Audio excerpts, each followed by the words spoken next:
Hey there, and welcome to Cozy Side Audio. Settle in with a soft-spoken story to help you relax, study, or drift into sleep. If you enjoy these gentle tales, tap like, share the calm, and subscribe for more cozy moments. Cozy Side Audio presents Skyline Serve, Rise of Takuma Enari. Chapter 1, The Cracked Court. The ball bounced once, then twice, and disappeared into the tall grass beyond the fence. Takuma Enari stood still, watching it roll into the weeds like it always did. He sighed, placed his racket down, and jogged after it barefoot. His shoes, worn and duct-taped, had finally given up earlier that morning. He didn't mind. The gravel and sun-heated concrete under his soles were familiar now, like part of the court itself. If you could even call it a court. The surface was more cracked than court. Faded white lines broke apart beneath tufts of moss and wildflowers.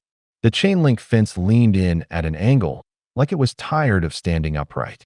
One of the net posts was made from a rebar pipe, the other from driftwood, each holding up a sagging nylon rope that passed for a net. And yet, Takuma played on it like it was Wimbledon. He found the ball, a bright green one scuffed from too many matches against brick walls, and dusted it off. He turned it in his hand, checking for splits. Still good. Still alive. Just like him. He walked back to the service line and reset. His fingers adjusted the grip on his racket, its strings frayed and uneven. Every movement he made was quiet and precise, like a prayer.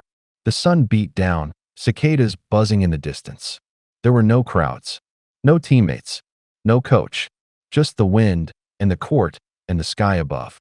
He tossed the ball, jumped, swung, crack. The ball hit the opposite corner of the court, barely, but with a curve only he could manage, shaped by a decade of practice against uneven concrete and gusty coastal wind. His foot skidded a little on the cracked pavement, but he stayed upright. Too slow, he muttered to himself. Again. Takuma reset. And again. And again. He trained like this every day, before school, after school, and all through the quiet weekends. His small island village, Minashima, had no real sports program, no tennis team. The nearest tournament was 3 ferry rides and a bus trip away. But he trained anyway, not for fame, or trophies, or even to be the best. He just loved it. There was something about the sound of the ball meeting strings, the rhythm of movement, the endless chase of perfection. He loved how honest it was, how no one could fake a match. You either played with everything you had, or you lost. That night, after dinner, Takuma sat on the roof of his family's small house, polishing his racket under the stars. The paint was chipped, the frame dented from years of use. He remembered the day he found it, in a box of donations for the island school. It had been broken then, too. He and his grandfather had spent an entire week gluing it back together and restringing it with fishing line. It's not about the racket, his grandfather had said. It's about the hands that hold it. His fingers still remembered that lesson. The next morning, Takuma was up before the sun, running along the shore. The ocean breeze cooled his sweat as he sprinted, imagining lines in the sand as boundaries, shaping invisible courts in his mind. By the time he returned, drenched and breathing hard, someone was waiting for him at the edge of the court. An unfamiliar man, mid-40s, sun-weathered, wearing a windbreaker and sneakers too clean for this part of town. He held a tennis bag over one shoulder and wore sunglasses despite the cloud cover. Takuma slowed to a walk, cautious. Strangers didn't come to Minashima, not unless they were lost. "You're Enari Takuma, right?" the man asked, voice steady but curious. "The boy who plays alone out here, every day?" Takuma blinked. "Yes." The man stepped forward, setting down his bag. "Name's Koamaji. Used to be ranked on the pro circuit. I missed my ferry and wandered over here, and I saw you playing yesterday." He glanced at the court with a faint smirk. "We're trying to, anyway." Takuma bowed instinctively. "Sorry if I disturbed you." Ko raised an eyebrow. "Disturbed? Kid, you served a ball yesterday that curved like it was dodging gravity. Where'd you learn that?" Takuma shrugged. "The wind helps." Ko chuckled. "No, you help. That shot isn't natural. You made it happen." He paused, eyeing Takuma with more seriousness. "Have you ever played in a real tournament?" Takuma shook his head. No one here to play against. Ko looked down at the cracked surface. You ever played on a real court? No. There was a long pause. Then Ko nodded to himself, kneeling to unzip his bag. He pulled out a fresh can of balls and a pristine racket. Real strings, real grip, polished frame. He tossed it underhand to Takuma. You've got talent. Raw, weird talent, but it's there. I'm heading back to the mainland tomorrow morning. There's a local qualifier in 2 weeks. If you can keep up with me today, I'll register you. Takuma stared at the racket like it was a relic from another world. He looked back at his own, resting against the chain-link fence. Why me? Ko stood and gave a tired smile. Because I've never seen someone play with so much heart for absolutely nothing in return. And because I'm curious what you'll do with a real shot. Takuma didn't answer. He just gripped the new racket and stepped toward the baseline, silent as always. Ko took the other side, stretching his shoulders. The wind blew. The net sagged. And then, thok, the first serve flew. Chapter 2. Serve against the storm. The ferry rocked gently beneath Takuma's feet as the coastline of Minashima faded into the morning fog. He stood near the railing, gripping a paper bag full of his grandfather's rice balls in one hand and Ko Amaji's borrowed racket in the other. The handle felt foreign still, too balanced, too new, too real. He hadn't slept much. Ko had spent the past week training him nonstop, from sunrise to dusk, until his arms shook and his legs buckled. They patched the court where they could, Ko marking lines with chalk and using broom handles as makeshift cones. He ran Takuma through drills Takuma had only seen on YouTube, split-step returns, drop volley transitions, inside-out forehands. Don't rely on the court, Ko had said, over and over. Rely on yourself. And now, just 7 days later, Takuma was on his way to his first ever tournament. A local regional qualifier hosted at a tennis academy on the mainland. Ko didn't say much on the ferry ride.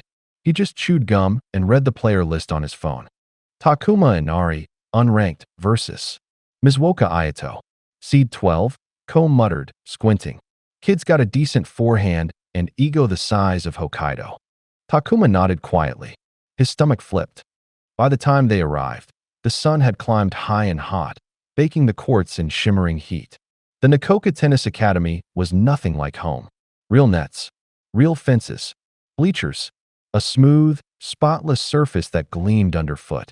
Dozens of players stretched, bounced balls, and practiced serves with precise mechanical form. Takuma stood frozen at the entrance gate. Ko nudged his shoulder. Get used to being surrounded by people who look better than you. Doesn't mean they are. Takuma swallowed hard and stepped inside. He felt eyes on him instantly. On his old sneakers, his patched-up duffel bag, the unfamiliar face. Whispers. Snickers. None of it was new, really. Kids back home had laughed too, until they stopped challenging him altogether. Still, this felt different. Louder. Sharper.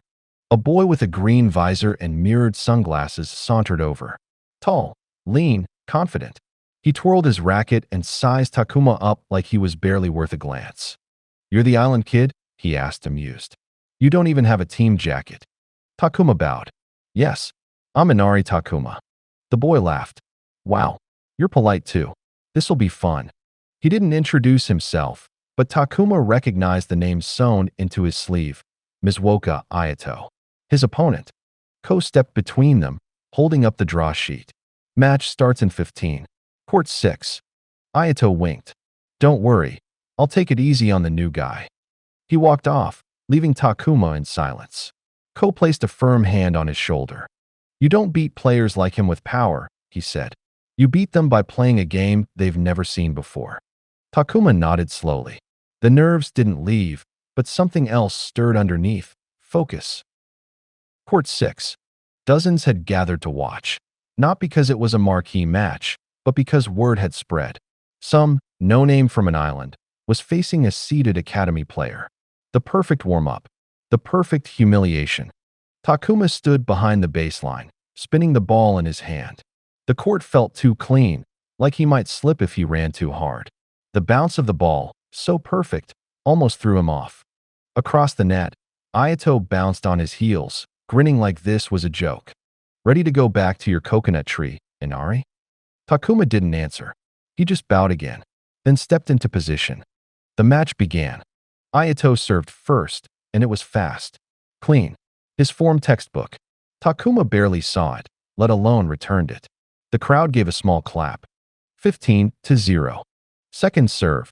Takuma managed to catch it on his frame, but it sailed wide. 30-0. Ko leaned on the fence, arms folded. Watching. Silent. Takuma reset. The third point. Ayato switched tactics. Slow serve, short return. Testing him. Takuma sprinted forward and, tap, sent it just over the net. The drop shot caught Ayato off guard. Whispers rippled through the crowd. 30-15. Next serve. Ayato pounded it wide. Takuma leaned, got there, and curved it back with a strange spin that bounced twice before Ayato even reached it. 30-30. Ayato's smirk faded. Ko gave a small nod. The rest of the set was a tug of war. Ayato's academy perfect form clashed with Takuma's unpredictable style. Takuma played angles Ayato didn't expect. Curved forehands, low bouncing backhands, a defensive lob that dropped just inside the line. The crowd started cheering for both of them now. The murmurs had changed. Who is this kid? He doesn't miss. Did you see that return? By the end of the first set, Takuma had won 6-4. Ayato slammed a ball into the fence. Lucky garbage. Ko smirked from behind his sunglasses. The second set was war. Ayato adjusted, pressured Takuma's backhand, attacked the net. He even started mimicking some of Takuma's softer shots. For a moment, it worked. 3-1. Takuma's breathing grew heavier. The sun blazed. Sweat dripped from his chin. His legs screamed from the rally footwork he wasn't used to. But then he remembered the wind back home. The way the sea curved balls. The drop of gravel under his feet. He stopped trying to adapt to the court and started trusting his instincts. 5-5. And then, on Ayato's serve, Takuma stepped in early and hit a slice return that hugged the sideline and died on impact. Ayato froze, too stunned to move. 5-6. One game away. The final rally lasted 31 shots.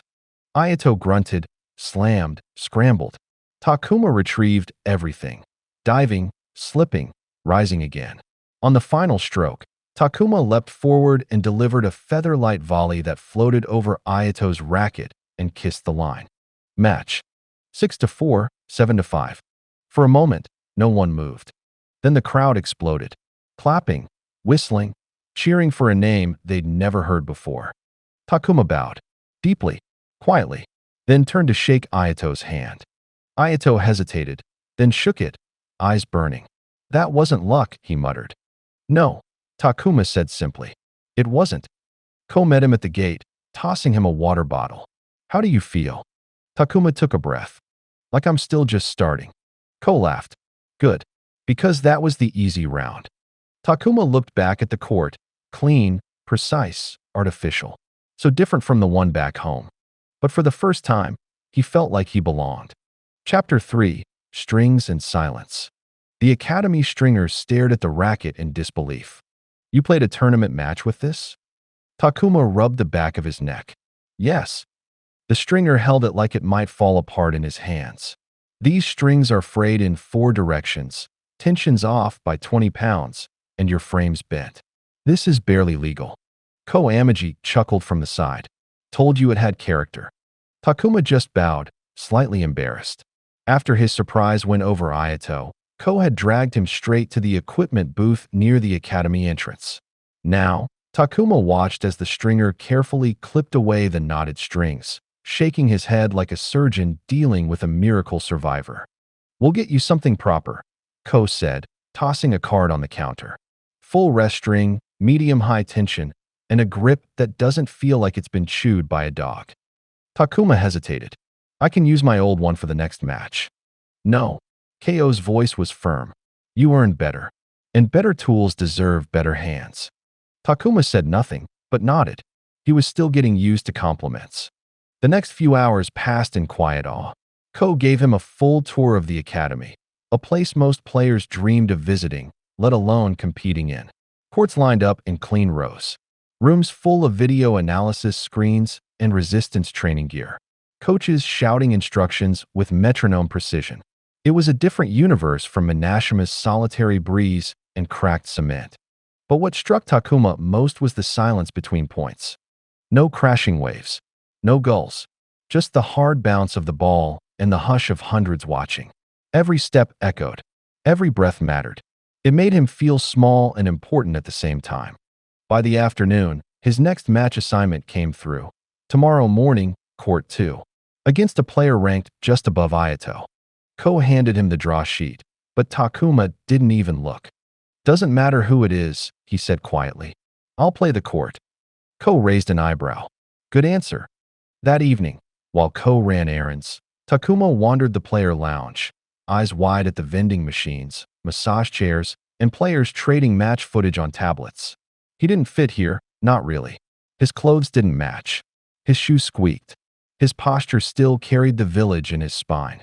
But then, as he turned a corner near the practice courts, he saw someone different. A boy around his age, with silver-white hair tied loosely at the back, wearing a hoodie far too warm for the weather. He was sitting alone on the bench, stringing a racket by hand. No machine, no guide, just fingers and gut instinct. His grip was perfect. Takuma paused, fascinated. The boy looked up. His eyes were a deep gray, calm and unreadable. "You play?" the boy asked, voice low. Takuma nodded. "Yes, Inari Takuma." The boy didn't stand, just kept stringing. "Mizuhara Toki." Takuma blinked. He'd heard the name on the ferry, a third-ranked regional player. Fast, tactical, and supposedly impossible to read. Some called him the mirror, because he always reflected back a stronger version of his opponent. Takuma sat down on the other side of the bench, keeping a respectful distance. He watched Toki's fingers work the tension, his rhythm almost meditative. "You do your own rackets?" Takuma asked. Toki nodded. "Every time. Machines can't feel what your hands need." Takuma smiled a little. "I used fishing line once." Toki looked at him, intrigued. "Did it work?" Takuma shrugged. "I got good with it." They sat in silence for a bit, two strangers separated by the net of their lives, and yet strangely in sync. Finally, Toki spoke. "I saw your match. Against Mizuoka." Takuma tensed slightly. "Oh, that serve you used. The one that arced like it was climbing the sky." Takuma blinked. "My Skyline serve." Toki's mouth curled into the faintest smile. "It's beautiful." Takuma didn't know what to say to that. No one had ever called anything he did beautiful before. Toki stood, tossing the now-strung racket over his shoulder. "You'll win again tomorrow." Takuma looked up. "You think so?" "I don't guess." Toki's eyes gleamed with quiet conviction. "I listen, and I watch the way the ball listened to you." Then he walked off, silent as ever. Match day, Court 2. The next morning, Takuma stood beneath a rising sky, stretching quietly by the baseline. His racket felt different in his hand. New strings, better grip. He worried it might throw him off. But when the first ball met the sweet spot, it sang. His opponent this time was a taller second-year named Yu Asagawa, known for his sharp serve and slice backhand. Yu wore mirrored goggles and played with a constant smirk, like he already knew how every point would end. For the first few games, it seemed like he did. His returns cut low, his serves painted lines, and Takuma's footing on the unfamiliar surface wobbled. 2-0. Ko didn't yell, didn't even shift. "Play the wind in your head," he murmured from the sideline. Takuma closed his eyes, and he imagined Minashima, the salt in the air, the way gusts curled shots off course. He remembered the cracked line by the right corner, the sound of cicadas. When he opened his eyes, he wasn't in a foreign place anymore. He was home. He adjusted his stance, relaxed his grip, started hitting with instinct again. He found angles others didn't look for. His Skyline serve returned, now sharper thanks to the new strings. He dragged you wide, then floated a soft lob right over his reach. The tide turned. 3-3. 4-3. You cursed, slammed his racket once, then tried to rush the net. Takuma met him with a cross-court passing shot, so quiet it was swallowed by the wind. 5-3. On match point, Takuma tossed the ball high, so high it nearly vanished against the sun, and served it with all the calm he'd learned over the years. "You didn't move." The serve curved like a falling star and clipped the far line. Game. Set. Match. 6-3, 6-3. Takuma didn't raise a fist. Didn't shout. He just bowed, thanked the umpire, and walked off the court. His heart was steady. His steps light. Ko met him with a nod. Better. Takuma glanced at the growing group of spectators, some cheering, others murmuring his name. But all he could think about was the silver-haired boy with the calm voice and the fingers that knew strings like music. Ko, he said quietly. Who is Mizuhara Toki? Ko raised an eyebrow. Ah, that one. Brilliant. Quiet. No coach. Rumor is he's never been pushed past a third set. Takuma looked at the sky, eyes soft. Then I want to be the first. Chapter 4. The Boy Who Bows. By the third day of the tournament, everyone knew his name.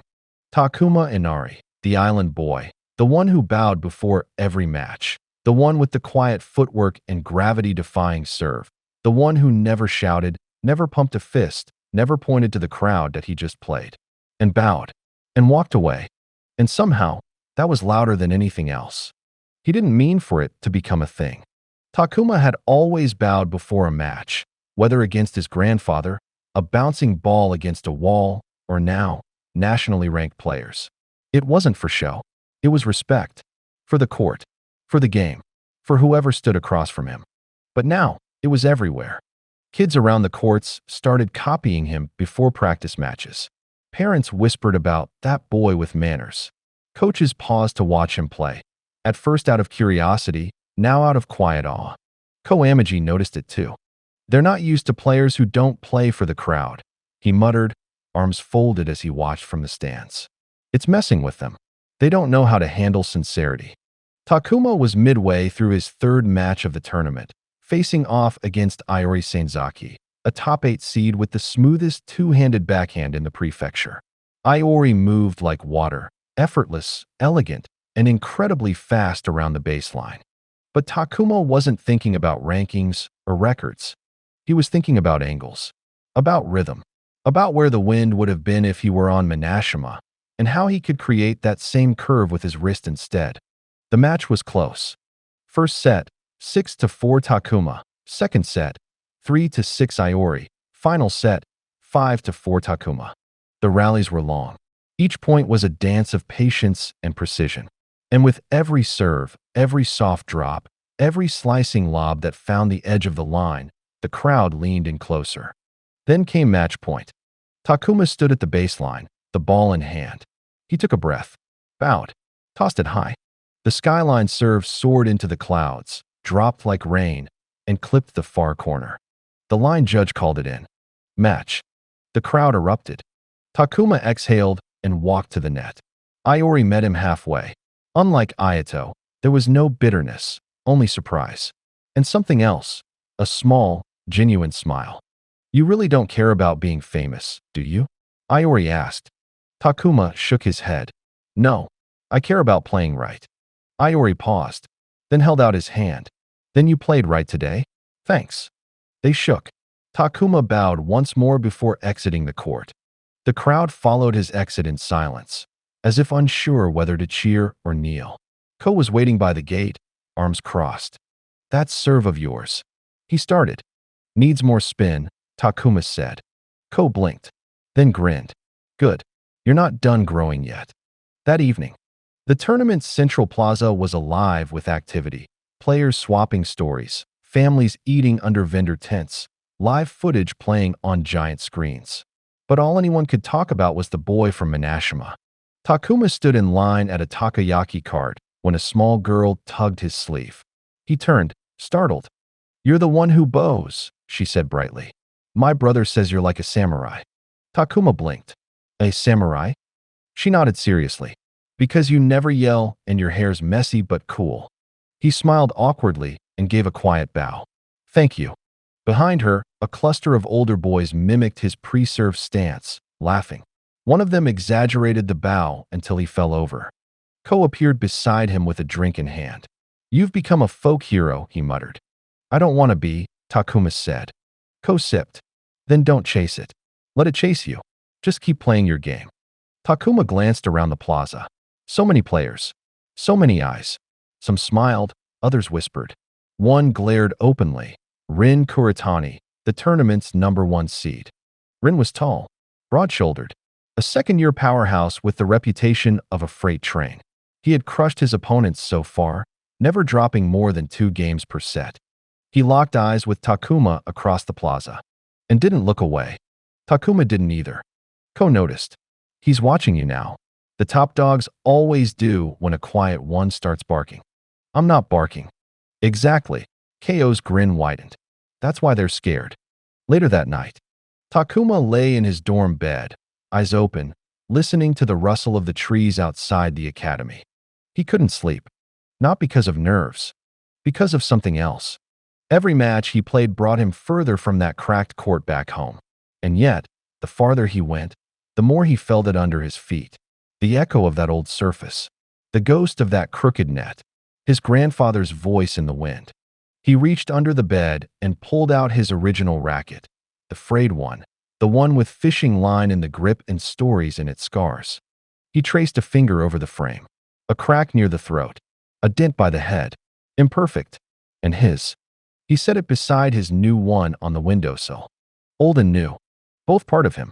The next morning, the bulletin board outside the court gate listed the next round of matches. Takuma scanned until he found his. Takuma Enari, unseeded, versus Rin Kuretani, seed #1, court 1. 2:30 p.m. The courtyard was unusually quiet. Toki stood nearby, reading the same sheet.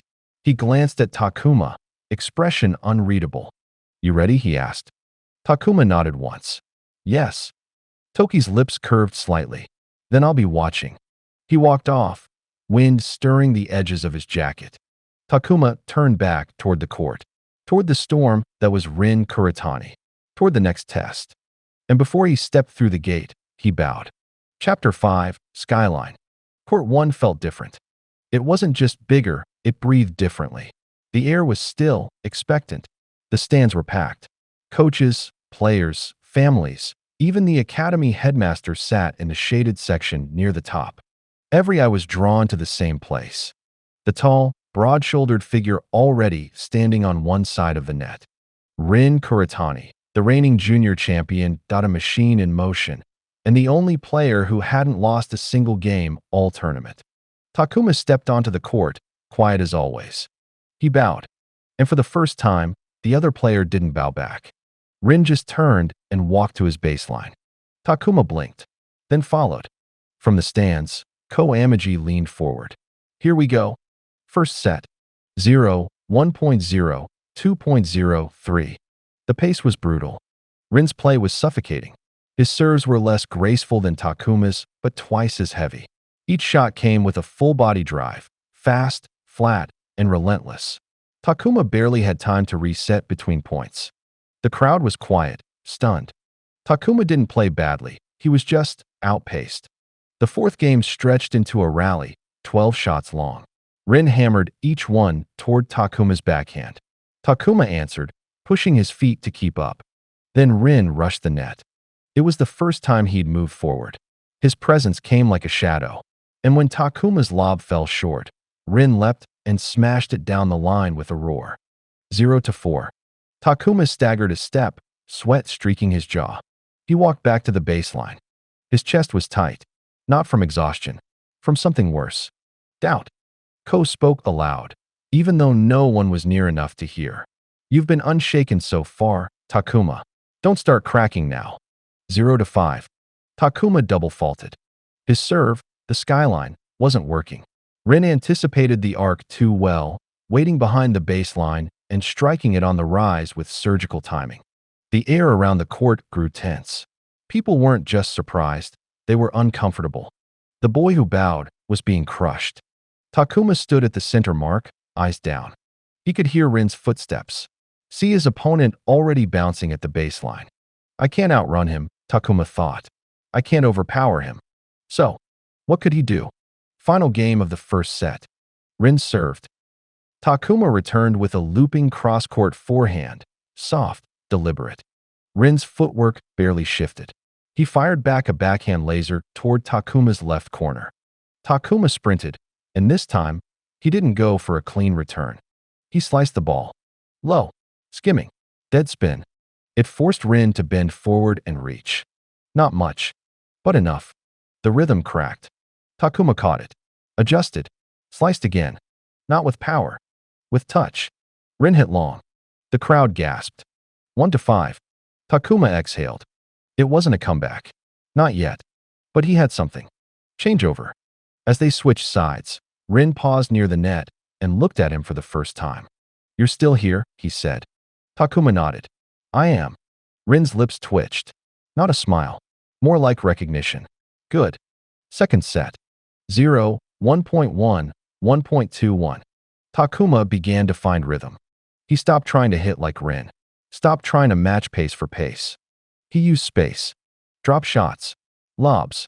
Weird angles. Soft topspin shots that bounced awkwardly on purpose. Rin grunted for the first time during a return. Then again. Takuma wasn't winning quickly, but he was making Rin work. 3, 2.4, 3. The crowd came alive again. Not loud, but pulsing. Like the match itself was breathing again. Ko sat up straighter. Took you a while, he muttered. But now you're playing like Takuma Enari. Midway through the set. During a particularly long rally, 18 shots, Takuma spotted something. Rin overcommit to backhands when stretched wide. Just once. It was tiny. Half a step. But enough. The next point, Takuma baited him. Sent a deep shot to Rin's left. Rin shuffled, ready to blast another backhand. Takuma darted in, took the ball early, and sliced it down the opposite line. Winner. 5-3. The crowd stood. Set point. Takuma tossed the ball. Bowed.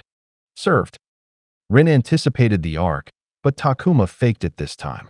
The toss was the same, but the motion changed at the last second. Instead of the high, dropping Skyline serve, he hit flat. A line drive ace. 6-3. Set, Takuma. Even. Final set. Neither player spoke during the break. No towels. No eye contact. No drinks. Just breathing. Ko rubbed the back of his neck. Now it's a war of hearts. They traded games. 1, 1.2, 2.3, 3. Each point took longer. Each rally bent wider. Takuma ran more than he ever had. Rin's shirt clung to his back like armor. He grunted more. Missed more. But also hit harder. Takuma's legs screamed. His vision blurred for a split second between games. He felt the weight of every swing in his shoulders. But he kept moving. He wasn't playing to win anymore. He was playing because it felt like flying. Because every moment on this court, he felt close to the island. To his grandfather's voice. To the cracked paint and rusted net and setting sun behind his back. This was his tennis. Final game. 5-4 Takuma. Match point. Takuma stood at the baseline. Ball in hand. Chest rising, falling. He bowed. Tossed the ball. And hit the skyline. Not the version from his early rounds. The real one. The one he imagined back home. The ball soared into the sky. Almost too high. Then fell in a sharp arc, kissing the line. Rin dove. Missed. Game. Set. Match. Takuma Enari. Aftermath. Silence. Then applause. Then a roar. Not from hype. From release. The crowd surged to its feet. Ko let out a breath that turned into a laugh. You beautiful lunatic. Rin walked to the net, slow but steady. His expression was unreadable. Then he bowed. Low. Deep. Takuma blinked. Then bowed back. No words were exchanged. None needed. They had spoken on the court. Later that night, Takuma sat alone in the dorm stairwell, his racket resting across his knees. He didn't look like a hero. He looked like a boy who had just survived a storm. And somehow was still smiling. Chapter 6. Ripples. The storm came the next morning. Not wind. Not rain. Voices. From the second Takuma stepped outside his dorm building, the academy felt different. Hey, that's the kid who beat Rin. Skyline serve, right? My coach showed me the replay. He plays like, I don't know, like he's dancing or something. No way he's not a pro prospect after that. Takuma blinked, still half asleep. He didn't say anything. He just kept walking to the practice courts. Across campus. The match had been uploaded to the academy's internal network, then to an unofficial YouTube channel. Then a clip of Takuma's serve hit 500,000 views overnight. The ripple effect. The boy who entered the tournament as a wild card now had a nickname. Skyline. In the dining hall, in the locker rooms, even in the library, players whispered it. Some with awe, some with envy, and one or two with calculation. Meanwhile, Takuma hit serves in court 3 alone. Not for attention. He was just trying to feel normal again. Every toss felt heavier. Every bounce of the ball had weight. That match with Rin had changed something in him, awakened something. And now, he wasn't sure where it fit. Was it real? Or was it a moment? His next opponent was already announced. Lucas Hahn, a strong baseline player ranked number 4 in the region. Fast, tactical, nothing like Rin. But that wasn't what worried Takuma. Coach Daigo's office. Takuma sat on a bench across from Coach Daigo, legs swinging. "You look good," the coach said. Takuma tilted his head. "In the match?" Daigo gave him a look. "No. In the highlight reel someone made with dramatic music and zoom-ins." "Of course the match." Takuma's cheeks turned red. Daigo folded his arms. "But now the question is, can you do it again?" Takuma didn't answer. "You played like someone with nothing to lose. That's when you were dangerous. But now, they're expecting something from you." "I didn't ask for that," Takuma muttered. "You don't have to ask. That's how this world works. You shine once. People want the sun every time." Daigo paused, voice softer now. "Play for the right reasons, Takuma. Don't become a puppet to your own reflection." Elsewhere, Ko watched the Skyline replay in slow motion for the 5th time. He wasn't smiling anymore. Not because he was angry. Because he understood now. "His serve doesn't win points," Ko muttered. "It wins breathing room. It's not about aces. It's about what it makes people feel." He watched Takuma toss the ball again. Saw the way defenders backed up. Hesitated. It makes them feel helpless. Ko clenched his fist. Then grinned. "Good. Match day, Takuma versus Lucas Hahn." The court was buzzing again. Lucas was taller, leaner, with sharp eyes and a look like he'd already studied the entire match footage 5 times. He walked up to Takuma at the net. "You're the Skyline, huh?" Takuma scratched his cheek. "I guess." Lucas smirked. "Let's see if you're more than a trick shot." First set. Lucas played with disruption.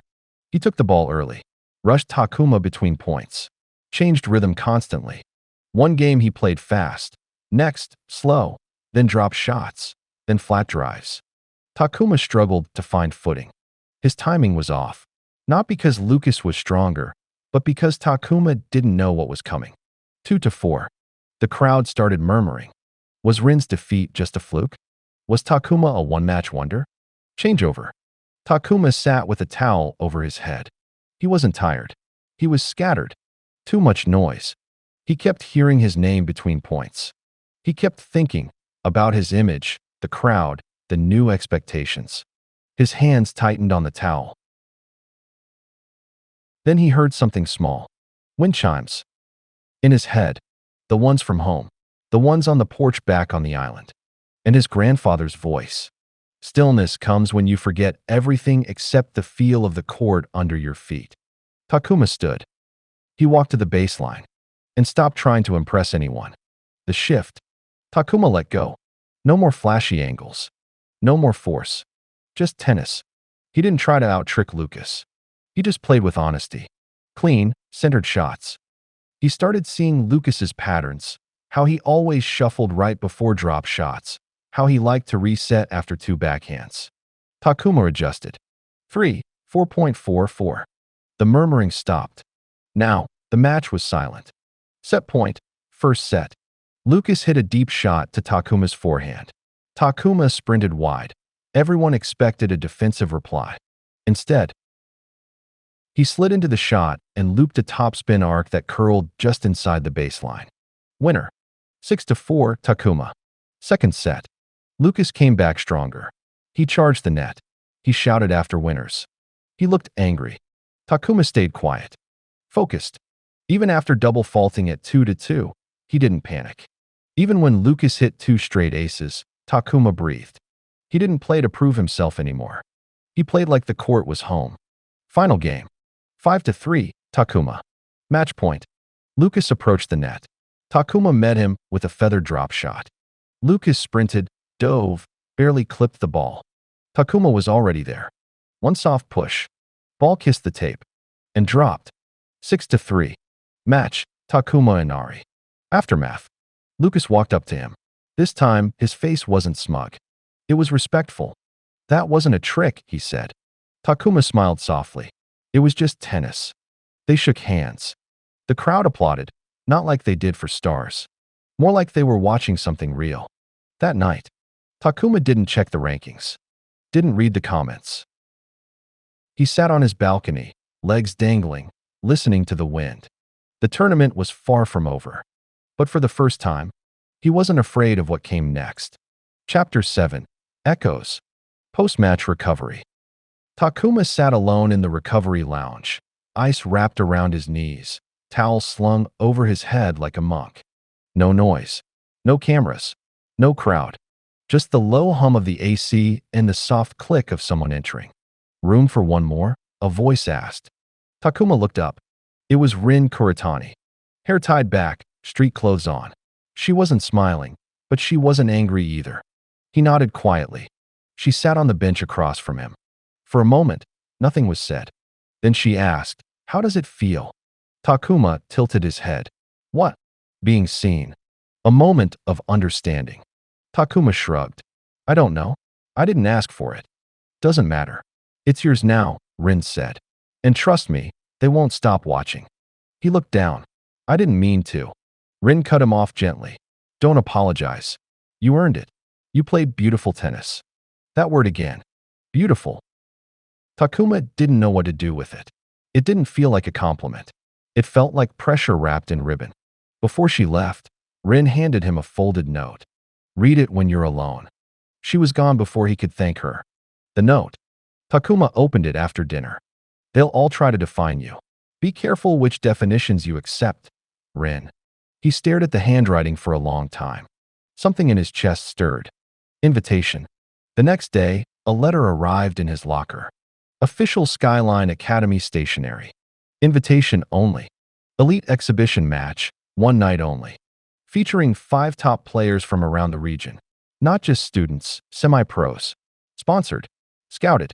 Streamed. And now, including Takuma Enari. Coach Daigo's take. "This is rare," Daigo said, arms folded. "They usually don't invite academy players unless they're testing for pro circuits." Takuma looked up. "You think I shouldn't go?" "I think you should go in knowing exactly what it is." "A trap." Daigo smiled. "A test." "Same thing." He handed Takuma a manila folder. "Player profiles. Schedules. Court types. Study them," Daigo said. "This isn't just for glory. These guys play to scout the future." Arrival, the exhibition court. The venue wasn't just a tennis court, it was a stage. Purple LED lighting under the bleachers. Loudspeakers. Camera rigs. Branded towels. The whole thing screamed, "This isn't about the game. It's about the image." Takuma stood alone in the tunnel as his name was called. Now entering, the Skyline himself, Takuma Enari. Cheers exploded. He stepped into the light and instantly felt out of place. His opponent, Sora Velt. She wasn't much taller than him. Dark green eyes. Platinum white hair tied in a braid that fell between her shoulder blades. A calm, glacier-cool aura. Sora Velt had already won 2 junior international titles in the last 6 months. Some said she could go pro tomorrow if she wanted. "Let's keep it interesting," she said at the net. "No mercy." Takuma nodded. "No mercy." Sora grinned faintly. "Good. The match begins." From the very first point, it was clear. Sora played like a mirror. She reflected everything Takuma did, his rhythm, his tempo, his angles, and then twisted them back on him. When he used topspin, she dropped the ball short. When he charged the net, she lobbed over his shoulder without even looking. It wasn't brutal. It was elegant. Like a chess game being played at lightning speed. Rally of the night. The crowd leaned in. Phones out. Silence. Point began with a serve from Sora, sliced wide. Takuma reached it, carved the return with a backhand angle. Sora sprinted, returned deep. Takuma went down the line. She slid, spun, lobbed. Takuma ran it down, leapt, Skyline smash. The crowd roared. But Sora was there. She blocked it with one hand, soft as breath, ball floating over the net like a falling leaf. Takuma dove. Full stretch. Racket just barely under the ball. Drop shot. Perfect. Winner. His chest heaved. He didn't win the match. But he won that point. And the audience cheered like it was gold. The aftermath. Sora approached post-match. She wasn't smug. Not bad, she said. You're not ready for the pro circuit yet, but you're closer than you think. She offered a fist bump. He took it. You play like someone trying to be invisible, she said. But your tennis doesn't let you hide. Takuma laughed nervously. That's not on purpose. I know, she replied. But maybe it's time you stopped acting like you're not meant to be seen. That night, Takuma returned to his dorm, still feeling the electricity of the court in his veins. He stood in front of the mirror for a long time. Not flexing, not posing, just trying to understand the version of himself he saw now. For the first time, he didn't see a background player. He saw someone standing at the edge of something larger. He wasn't just playing matches anymore. He was echoing into something greater. Chapter 8. The Challenger's Path. The New Eyes. Skyline Academy was different now. Or maybe it was Takuma who had changed. He felt it in the way students looked at him. Longer glances, whispered mentions. The tennis team greeted him with nods instead of waves. Even the instructors started analyzing him differently, like he was no longer just Inari-kun, but some budding comet they hadn't noticed before. It wasn't bad, but it wasn't normal anymore. Coach Daigo's warning. Fame doesn't put a target on your back, Coach Daigo told him during warm-ups. Takuma blinked. It doesn't. It paints the bullseye in gold. Takuma exhaled slowly. Coach clapped a hand on his shoulder. Now let's see how you do when they start aiming for your crown. The challenger. The first challenger came the next day. His name was Kai Maruta, a third-year transfer from a rival academy in Sendai. Tall, sharp-featured, jet black hair slicked back, as if every strand had been combed with intention. His eyes were narrow, unreadable. He walked right up to Takuma after team drills and offered a hand. You're the Skyline, right? Kai asked, voice low and crisp. Takuma blinked. I guess. That's what they. I'll take that match tomorrow. After school. Court 3. Takuma hesitated. You mean a practice match? Kai tilted his head. Call it what you want, but bring your best. The whisper wore. By lunch, the rumor had spread. Kai's challenging Takuma. He's from Northern Star, those kids train with pros. He beat Rin once in a training set. He's not just a player. He's a breaker. Takuma didn't eat much that day. Court 3, the match. Students lined the court fences, phones at the ready. Even Rin showed up, hood over her head, sitting on a bench far in the back. Kai stood calmly at the baseline, twirling his racket by the grip like it was a baton. Takuma bounced the ball once. Twice. He took a breath. Serve. Kai returned it with a whip-crack forehand. The sound was unnatural, like he'd split the air. Takuma scrambled to reach it, and barely kept it in play. Second point. Same thing. But this time Kai aimed for his feet. The ball bit the court and skipped low. Too low. Error. 0-30. Takuma's jaw clenched.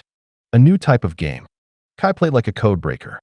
He read Takuma's timing instantly, almost as if he knew where the shot was going before Takuma did.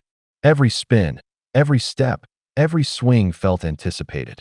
And worse, he was calm, completely expressionless. Takuma wasn't used to that. Even the best players gave something away, a smirk, a breath, a grunt. Kai gave him nothing. Flash of resolve. Midway through the second set, Takuma was down 2 games. His legs burned. His lungs struggled to sync with his heart. He turned toward the fence. Saw Coach Daigo's arms crossed. Saw Rin, still watching. Still unmoving. He whispered to himself, he's not unbeatable. He's just efficient. Then his grip tightened. A shift in rhythm. Takuma didn't try to overpower Kai. He slowed down instead. Started feeding him shorter balls, awkward angles, semi-lobs.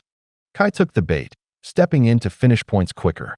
And that's when Takuma started stretching the court, making him run side to side, making him hit deeper, making him uncomfortable.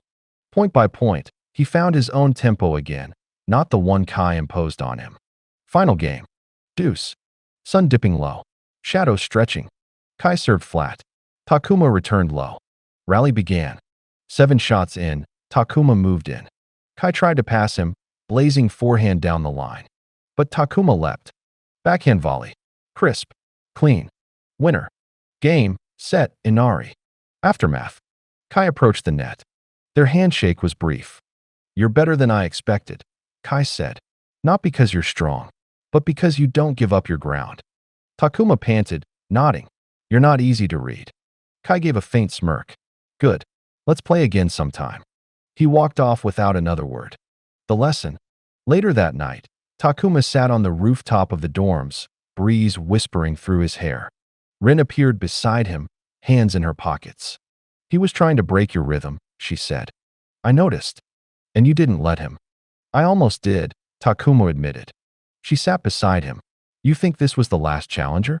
"No," he said. And for the first time, there was a little steel in his voice. "But I think I'm starting to understand what they're coming for." Chapter 9. The Rise of Shadows. The National Pulse. For weeks, the name Takuma Enari had quietly stirred tennis circles. But now, he was on the front page of Youth Ace Weekly. The Quiet Storm. Inari Takuma's meteoric ascent. The article outlined every upset he'd caused, from beating seeded players in exhibition tournaments to his clash with Kai Maruta. They called his footwork poetic and his shot selection unorthodox brilliance. Takuma skimmed the article once, then folded it and stuffed it into his locker like it was someone else's story. The International Exchange Program. That week, Coach Daigo summoned the team after practice. "We're receiving a guest player. Exchange program from Spain." The team murmured. "He'll train with us for the next month. I want all of you to welcome him properly. But understand, he's not here for sightseeing." The name on the roster read, Alvaro Dimas Carreño. Enter Alvaro. Alvaro stepped onto Skyline's clay court the next afternoon like he already owned it. He was taller than most of the team, lean but powerful, bronze skin, sandy brown curls tied with a crimson band. His eyes were ocean deep and unwavering. He greeted everyone in lightly accented Japanese. Polite, charming. Then turned to Takuma. "You're the one who keeps beating everyone, yes?" Takuma nodded. "I guess." Alvaro grinned. "Good. I hate boring players." A different kind of opponent. Their first rally wasn't even a match, just a warm-up. And yet, every shot Alvaro hit carried something Takuma had never felt before: flair. It wasn't just about precision, it was about expression. Alvaro played like he was telling a story, twisting spin and rhythm like brushstrokes on a canvas. At one point, he sliced a drop shot that hit the net tape, rolled forward a few inches, and stopped dead. The whole court paused. Takuma chuckled under his breath. "Show off." Alvaro winked. "You like?" The interviews begin. With Alvaro's arrival and Takuma's recent surge, media attention ramped up fast. Interviews, photos, invitations to junior exhibitions across the country. Takuma politely declined most of them, but the pressure didn't care. That weekend, a sports commentator on national TV said, "Inari is undeniably talented, but he lacks charisma. Will that matter on the world stage?" Takuma saw the clip online. He didn't reply, but he didn't sleep well that night either. A match of styles. Coach Daigo finally arranged a formal practice match. Takuma versus Alvaro. Best of 3 sets. Internal only, but the team surrounded the court like it was Wimbledon. From the start, Alvaro controlled the narrative. He used angles Takuma had never even considered. Inside-out topspin, underhand slice serves, a tweener lob that drew gasps. But Takuma didn't falter. He didn't have Alvaro's drama. He had resolve. He returned everything. He ran until his shoes were dust-stained and ragged. And slowly, he began to pull Alvaro into longer rallies. The moment of shift. At 5-5 in the second set, Alvaro attempted a sharp cross-court volley. Takuma slid into position and flicked a forehand down the line, clean winner. The sideline erupted. Even Coach Daigo raised an eyebrow. Alvaro grinned. "There it is." Takuma blinked. "What?" "That edge. That sharpness. You're not just kind. You're dangerous." The aftermatch. Alvaro won the match, 7-6, 7-5. But everyone watching knew. Takuma had leveled up. Later, as they packed up, Alvaro nudged him. "You're going to be terrifying someday." Takuma looked confused. "Why?" "Because you don't even realize how strong you are." A quiet reflection. That night, Takuma wandered to the rooftop again. He stood by the fence, wind tousling his hair. Rin joined him, her ever-present hoodie up. "You lost," she said softly. "I know. You don't seem upset." He smiled. "I learned something." She looked at him. "That I don't need to be flashy," he said. "I just need to keep being me." Rin leaned against the rail beside him. "Good. Because the world's starting to notice." Chapter 10. Fire in the Mirror. Osaka Rising. The invitation arrived folded in crisp white paper. Osaka U18 Rising Stars Open, a Tier 2 junior tournament. Regional Spotlight. Scouts in attendance. Takuma had to blink twice when he saw his name listed in the main draw. No qualifier. No waitlist. A direct invitation. Coach Daigo confirmed it with a nod. Your performance against Alvaro was noticed. This would be Takuma's first true open tournament outside of interschool matches. It meant new eyes, new pressure, and new players who had no idea who he was, but wanted to crush him anyway. The return of Kazuma Mibu. Osaka meant Kazuma Mibu. The name still echoed in Takuma's mind like a sour chord. Mibu had been the top-seeded player back when Takuma tried and failed to qualify for regionals the first time. That match had ended in humiliation. Double faults. Shaky hands. A handshake Mibu never even offered. And now? He was seeded number 3 in the Rising Stars bracket. And when he saw Takuma's name on the draw sheet, he laughed. Loudly. "Still swinging that wooden racket of yours, Enari?" Takuma didn't reply, just bowed. But inside, fire flickered. First rounds. The opening rounds passed like a breeze. Takuma's first match was against a hard-serving third year from Kyoto. Takuma absorbed the pace like clay, wore the player down, and dispatched him in straight sets. Second round. A net rusher who hated long rallies. Didn't matter. Takuma adapted, slowed the tempo, and moved like a shadow. By the end of day 2, whispers had started. "That's Enari. The kid with the impossible footwork. He's like water. He beat Maruta, didn't he?" Takuma ignored the noise. Until he saw the bracket update. Quarterfinals. Takuma Enari versus Kazuma Mibu. A storm inside. That night, Takuma couldn't sleep. He practiced his serves alone on the silent courts, sweat glistening on his back in the moonlight. Rin found him just before 2 a.m. "You're shaking," she said softly. "I'm not scared," Takuma muttered. "I didn't say you were." He looked at her, breathing hard. I want to be better. Not for anyone else. Just for me." Rin walked over, took the racket from his hand, and gripped it lightly. "Then play your match tomorrow." Not his. The quarterfinal, shadows revisited. The Osaka sky was gray when the match began. Kazuma Mibu strutted onto the court like a prize fighter. His gear was brand name everything. Shoes that squeaked with arrogance. "You really think this is going to go different than last time?" Takuma adjusted his wristband. "I know it will." Set 1. The Blitz. Mibu came out swinging. Serve and volley. Ace. Drop shot. Overhead smash. The scoreline went 1-0, 2-0, 3-0. Commentators whispered about nerves. Deja vu. But then, Takuma changed pace. He stopped reacting and started anticipating. He let Mibu run, made him earn every point, broke him at 3-2, then held, then broke again. By the end of the set, Takuma had flipped the score 6-4. Set 2. Fire in the Mirror. Mibu was furious. He started playing reckless, slammed balls into the net, cursed under his breath. But something else shifted too. Takuma snapped back. His footwork lost its usual grace. His shots were flatter, rushed. Coach Daigo stood up. Rin's brows furrowed. This wasn't just pressure. This was Takuma battling himself. Flashbacks of their last match. Of failure. Of never feeling good enough. The second set went to Mibu, 6-2. Set 3, the quiet reset. On the changeover, Takuma sat with his towel over his head. His chest rose and fell, breath shallow. Then, A voice cut through the chaos. Alvaro, sitting in the stands, cupped his hands like a megaphone. Oi, Inari, show him who you really are. Takuma blinked and smiled. He stood up. His grip relaxed. His eyes cleared. And for the first time that match, he stepped onto the court not to beat Mibu, but to play tennis. Final set, the true match. Rally after rally, the two clashed. Mibu fired forehands like cannonballs.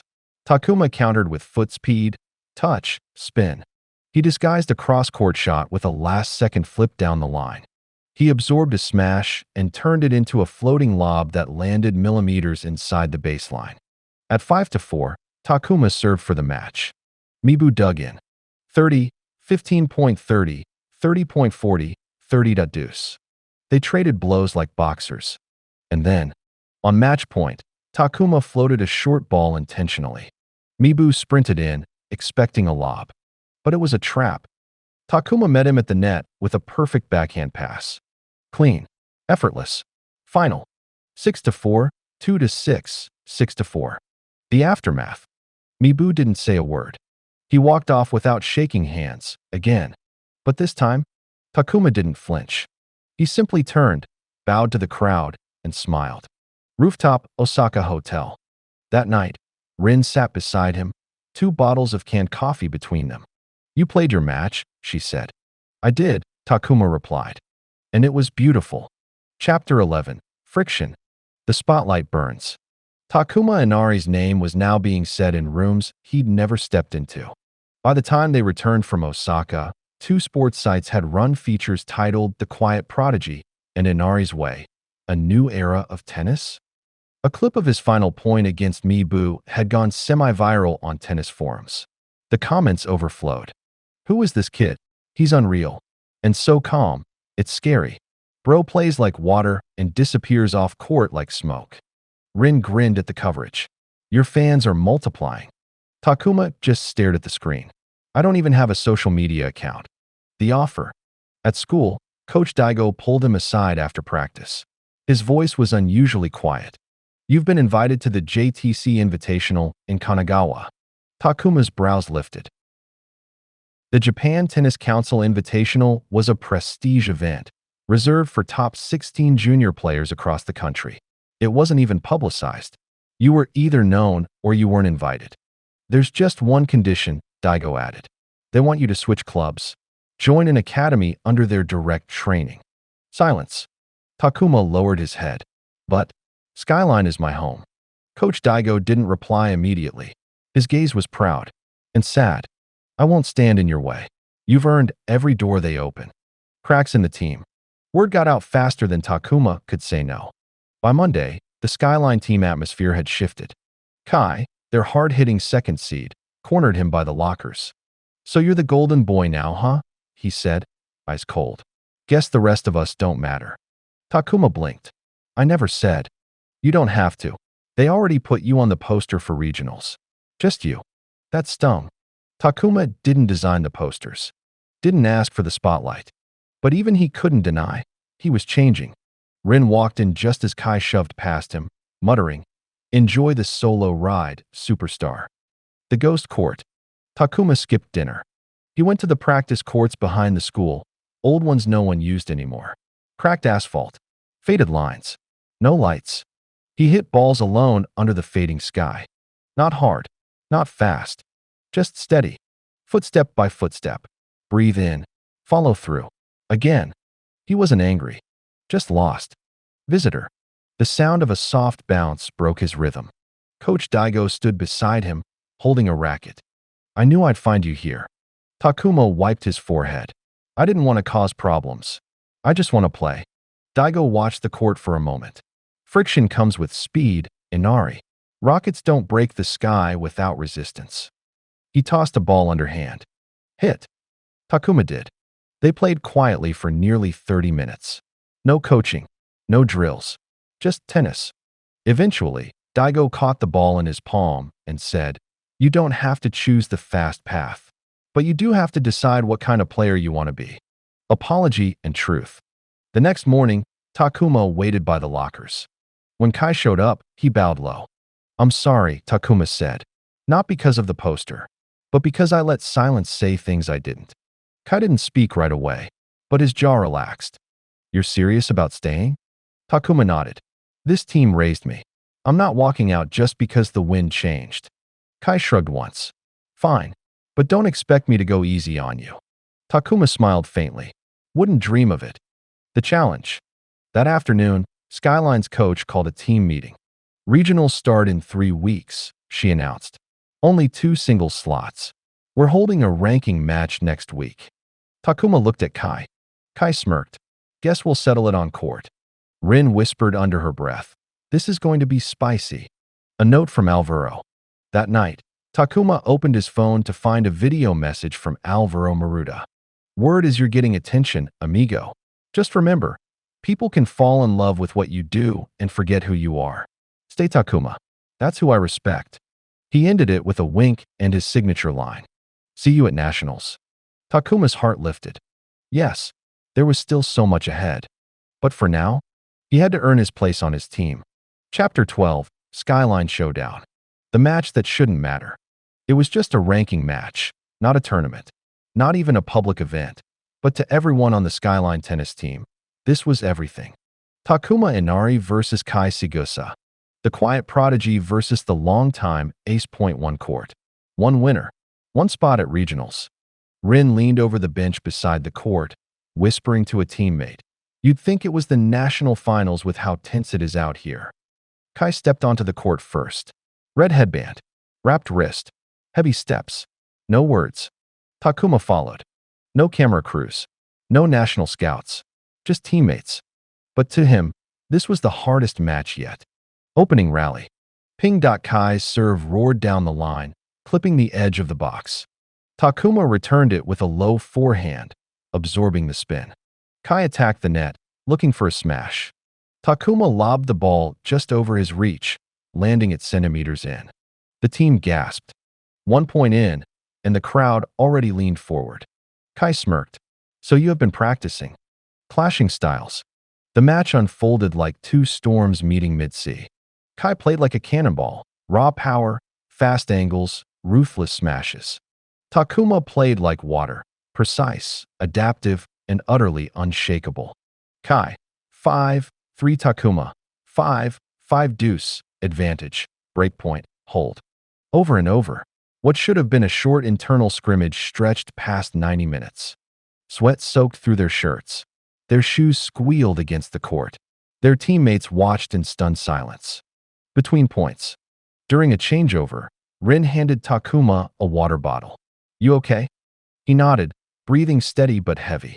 He's playing better than I've ever seen him. She smiled faintly. So are you.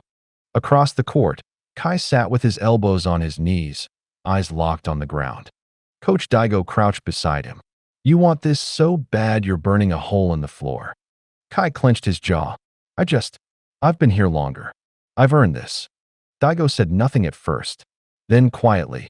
Then show me. Earn it now. The tipping point. 6 tiebreak. The court was dead silent except for the bounce of the ball. Takuma served first. High toss, smooth motion, a precise kicker. Kai returned with a brutal backhand down the line. Point. 1-0 Kai. Next serve. Takuma changed pace. A soft, spinning serve. Kai charged, too early. The ball curved out of reach. 1-1. Each point was a duel in philosophy. Kai roared after every winner, his passion spilling out. Takuma simply reset, calm but deadly focused. At 6-6, it was match point for either side. Kai gripped the ball, sweat dripping from his brow. He served, fast, flat, brutal. Takuma barely caught it with a lunging return. Kai sprinted forward. Takuma saw it in an instant. Kai was betting everything on a final smash. He planted his feet. Crack, the smash came. Hard, direct, center court. But Takuma didn't dodge. He stood tall, pivoted, and countered. A perfect down-the-line pass. Game. Set. Match. After the storm. For a second, no one moved. Then the team erupted. Rin leapt up, clapping. Even Coach Daigo cracked a rare grin. But Takuma didn't smile. He walked over to Kai, who still stood in the middle of the court, frozen. Takuma bowed low. You pushed me harder than anyone, he said. I've never played better. Thank you. Kai looked at him, chest heaving, then nodded. Guess we both belong here, he muttered. Reflection. Later, sitting on the grass, Takuma looked up at the clouds. He'd won. But more than that, he'd stayed true. Not just to his style, but to the people who believed in him. He wasn't trying to outshine his team anymore. He was trying to lift them with him. Chapter 13, The Final Rally. The National Stage. Tokyo Dome Tennis Center. Capacity, 10,000. Attendance, sold out. The arena thrummed with energy, fans chanting, cameras flashing, banners waving in the rafters. It wasn't just a tennis match. It was the high school national finals. Takuma Enari stood at the edge of the tunnel, Skyline jacket zipped to his chin. His racket hung at his side. The bright lights ahead blurred into a haze. He could hear his name chanted for the first time, not by just his teammates, but strangers. Let's go, Enari. Skyline serve. You got this, Takuma. Behind him, Rin patted his back. You nervous? He smiled. Terrified. She grinned. Good. That means it matters. Opponent, Kento Araya. His opponent was already on the court. Kento Araya, third-year captain of East Shinkyo High. Undefeated all season. Called the Storm. Tall, lean, with ice-blue eyes that barely blinked. Kento's presence was magnetic, his movements surgical. He didn't shout, didn't pump fists. His tennis was methodical violence, an unrelenting tempo designed to break opponents from within. Takuma had seen videos. Kento's average match time? 34 minutes. His signature weapon? The zero drive, a serve with no bounce. Coach Daigo's voice echoed in Takuma's mind. You're not here to win his match. You're here to play yours. Warm-up.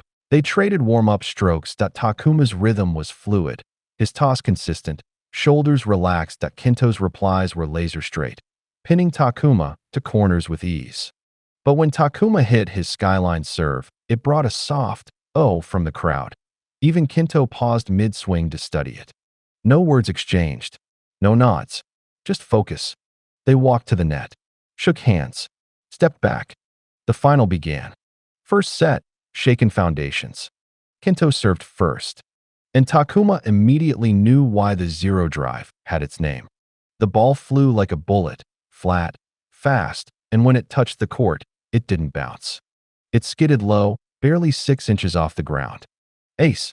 Takuma's reaction time wasn't slow, but it wasn't enough. 3 more serves. Same result. Game, Araya. 1-0.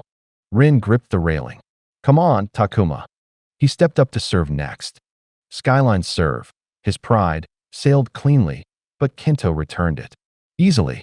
Takuma scrambled to keep up, but Kento read every angle, cut every rally short, and painted lines like they were highways. Game, Araya. 2-0. Then 3-0. Then 4-0. By the time Takuma blinked, the set was almost gone. He took a long breath. Focus. Reset. At 5-0, serving to survive, he slowed the tempo. Instead of forcing the Skyline serve, he used spin, height, rhythm, placement. And finally, he broke through. He won his first game. 5-1. The crowd erupted like he'd won the whole match. He didn't. But he didn't let the set go easily, either. First set, 6-2, Araya. Halftime, between belief and collapse. Back on the bench, Takuma slumped, towel over his head. Coach Daigo knelt beside him. What did I tell you about trying to beat him his way? Takuma exhaled. I'm not strong enough. Daigo's voice dropped low. Then don't be strong. Be you. Across the court, Kento sipped water without emotion. His coach didn't speak. There was no need. Kento knew how to win. He'd always known. But for the first time in the tournament, he glanced at the scoreboard. Then at Takuma. Not fear, but curiosity. He saw something now. Something worth respecting. Second set, the climb. Takuma changed his strategy. He played the long game. He used spin to draw Kento wide. Drop shots to bait him forward. Moonballs to mess with tempo. And most importantly, he believed again. At 2-2, Takuma served a Skyline variant. This one with a slower kick that arced deep, then died mid-bounce. Kento misread it. Error. Rin jumped from her seat. Yes. Next point, longest rally yet. 43 strokes. Takuma held the baseline with a flurry of forehands, then flicked a cross-court backhand behind Kento. Winner. Breakpoint. He converted. 3-2, Takuma. The match had flipped. The crowd was no longer watching a blowout. They were watching a comeback. Rally of the year. At 4-4, they played what would be remembered as the rally of the year. Takuma and Kento exchanged ground strokes so fast they blurred. Cross-court. Down the line. Drop shot. Lob. Smash. Lob again. Takuma dove to save a volley. Skidded. Recovered. Kento sent a rocket down the line. Takuma chased. Reached. Swung blind. Thwack. It clipped the edge of the line. Point, Takuma. Even Kento froze. He tilted his head slightly, then smiled. Just once. Second set, 7-5, Takuma. Match tied. The whole stadium stood. The final set would decide it all. Takuma wasn't thinking about trophies now. He was thinking about the elementary school court with a broken net, the neighborhood uncle who first taught him topspin, Kai's fury, Rin's smile, Coach Daigo's faith, and how far he'd come from a kid chasing balls barefoot in the rain. Final set, everything left. The third set was war. Every hold felt like a marathon. Every break a revelation. 2.3, 3. Takuma gritted through leg cramps. Kento started sweating for the first time all match. Then, at 4-4, Takuma served a new Skyline serve.